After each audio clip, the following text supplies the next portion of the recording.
Pedro López no era un monstruo surgido de la nada, sino la aterradora culminación de una infancia brutal que lo llevó a asesinar a más de un centenar de niñas en varios países andinos, dejando una mancha imborrable en la memoria colectiva. Su historia, más allá del apodo que lo inmortalizó en el horror, es un reflejo oscuro de cómo la vulnerabilidad y el abandono pueden tejer el camino hacia la depravación más absoluta. Nacido en un hogar roto en Tocaima, Colombia, en la década de 1940, la vida de López fue un torbellino de abusos desde sus primeros años.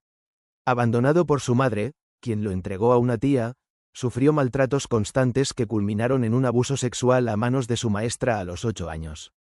Este incidente, que él mismo relataría fríamente, fue el punto de inflexión.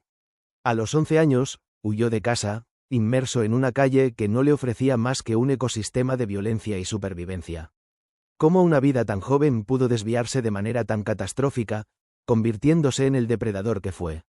Su camino lo llevó por un sendero de pequeños crímenes, que pronto escalaron a asaltos, y eventualmente, a la privación de la libertad de mujeres jóvenes. Se estableció en Ecuador, donde la pobreza y la marginalidad de las comunidades indígenas le ofrecieron el velo perfecto para sus atrocidades. Se movía entre Perú y Colombia, siempre buscando a sus víctimas en zonas rurales, donde la ley parecía no llegar y las desapariciones apenas se notaban. Durante años, fue una sombra, una leyenda macabra que solo la gente más humilde conocía, pero de la que nadie se atrevía a hablar abiertamente. Parecía invisible, intocable, mientras un reguero de vidas inocentes se extinguía. La impunidad, sin embargo, tenía fecha de caducidad. En 1980, en Ambato, Ecuador, la suerte de Pedro López se agotó. Fue capturado por el secuestro de una niña indígena que, milagrosamente, logró escapar y denunciarlo. Al principio, las autoridades creyeron tener a un delincuente común, pero durante el interrogatorio, la verdad emergió, goteando lentamente hasta desbordarse en una confesión escalofriante. López, con una frialdad perturbadora, guió a los investigadores a fosas comunes en las que yacían los restos de más de 50 niñas. ¿Qué llevó a este hombre a confesar crímenes de tal magnitud, sabiendo las consecuencias? Él mismo afirmó haber asesinado a 110 niñas en Ecuador, y aseguró que la cifra total superaba las 300, incluyendo víctimas en Perú y Colombia. Su método era siempre el mismo: el engaño, la promesa de caramelos o juguetes, y luego la brutalidad. El público no podía creer lo que oía, la prensa lo bautizó como el monstruo de los Andes. La magnitud de sus crímenes desafiaba la comprensión, sembrando el pánico en toda la región andina.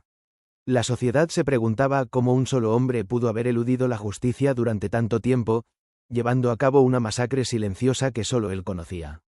Después de ser condenado en Ecuador, fue internado en un psiquiátrico en 1994, antes de ser liberado 4 años después por buena conducta. La noticia de su liberación provocó una ola de indignación y terror. Era como soltar a un lobo en el gallinero. El monstruo de los Andes estaba libre. Fue deportado a Colombia, pero desapareció rápidamente, convirtiéndose en un fantasma. Años más tarde, en 2002, fue recapturado en Colombia por el intento de secuestro de otra menor, un recordatorio escalofriante de que el patrón persistía. Fue condenado una vez más, pero increíblemente, fue liberado bajo fianza poco después. Y aquí es donde la historia se vuelve aún más escalofriante.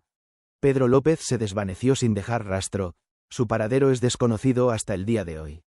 El caso de Pedro López sigue siendo una cicatriz profunda en la memoria de Sudamérica. Nos obliga a confrontar las fallas de un sistema que no pudo proteger a los más vulnerables y las profundidades a las que puede llegar la maldad humana.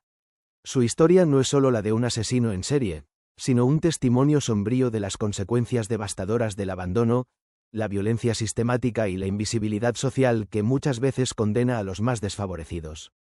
La sombra del monstruo de los Andes, aunque él esté desaparecido, nos sigue recordando la importancia de velar por cada vida, por pequeña e insignificante que la sociedad pueda llegar a considerarla.